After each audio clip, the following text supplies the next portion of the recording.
ప్రస్తుతం వ్యవసాయంపై మక్కువ పెరుగుతోంది. ముఖ్యంగా యువత వినూత్న పద్ధతుల్లో వ్యవసాయం చేస్తూ భారీగా లాభాలు ఆర్జిస్తున్నారు.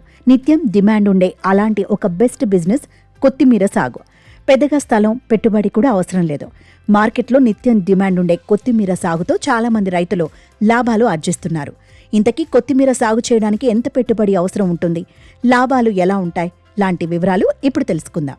ఎకరా స్థలంలో కొత్తిమీర సాగు చేయడానికి కేవలం 15 నుంచి 20 వేలు మాత్రమే అవుతుంది.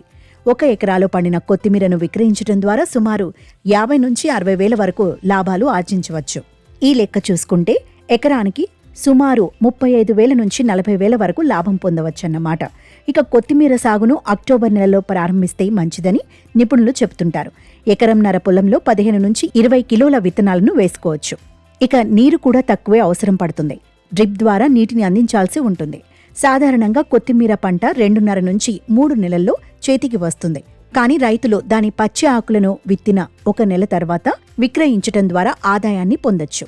ఖాళీ స్థలం ఉండి మంచి నీటి సదుపాయం ఉంటే కొత్తిమీర బెస్ట్ వ్యాపారంగా భావించాలి. కొత్తిమీరను మార్కెట్లో హోల్సేల్లో విక్రయించుకోవటం వల్ల మంచి లాభాలు ఆర్జించవచ్చు. కొన్ని సందర్భాలలో ఒక్కో కొత్తిమీర కట్ట 5 రూపాయలు పలికిన సందర్భాలు కూడా ఉంటాయి. ముఖ్యంగా సమ్మర్ నాటికి పంట చేతికొచ్చేలా ప్లాన్ చేసుకుంటే లక్షల ఆదాయాన్ని ఆర్జించవచ్చు.